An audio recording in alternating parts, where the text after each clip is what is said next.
യേശുക്രിസ്തുവിന്റെ പീഡാനുഭവത്തിന്റെയും കുരിശുമരണത്തിന്റെയും സ്മരണകൾ ലോകമെമ്പാടുമുള്ള ക്രൈസ്തവ വിശ്വാസികൾ ഇന്ന് ദുഃഖവെള്ളി ആചരിക്കുകയാണ്.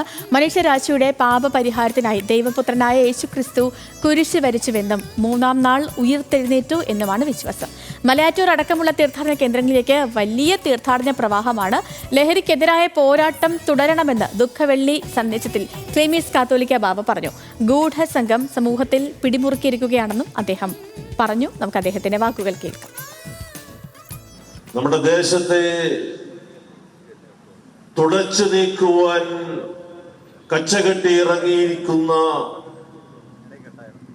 ലഹരി മാഫിയ സംഘങ്ങൾക്ക് മുൻപിൽ പതറി നിൽക്കുന്ന ഒരു വലിയ സമൂഹത്തിന് രക്ഷയുടെ അടയാളമായ കുരിശ് പ്രത്യാശ നൽകട്ടെ.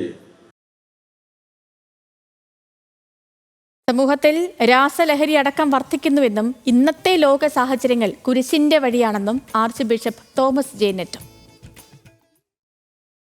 ഇന്ന് സമൂഹത്തിൽ വർദ്ധിച്ചു വരുന്ന ആത്മഹത്യകളും രാസലഹരിയും അതിക്രമങ്ങളും എന്തിന്റെ സൂചനകളാണ്?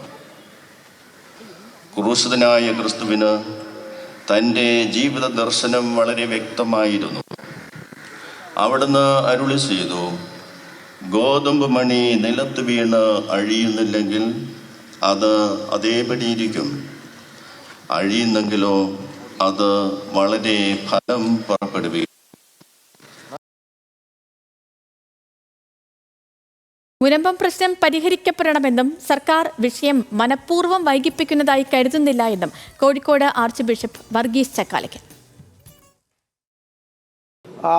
അങ്ങനെ ആരും ഇത്രയും വലിയൊരു പ്രശ്നം പരിഹരിക്കപ്പെടാനല്ല ഓരോ ഗവൺമെൻറ്റും ആഗ്രഹിക്കുക. കാരണം അത് പരിഹരിക്കുന്ന ഒരു ഗവൺമെൻറ്റിന് ഒരു മൈലേജ് കൂടെയല്ലേ. അപ്പോൾ മനഃപൂർവ്വം ഇത് മാറ്റിവെച്ച് അത് തടസ്സപ്പെടുത്തുകയാണെന്നൊന്നും ഞാൻ ചിന്തിക്കുന്നില്ല.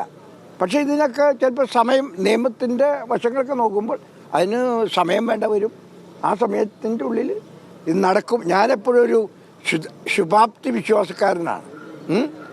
എല്ലാം നന്മയ്ക്ക് വേണ്ടി, എല്ലാം ഗുണത്തിന് വേണ്ടി നടക്കുന്നു എന്നുള്ള വിശ്വാസമാണ് എനിക്കുള്ളത്.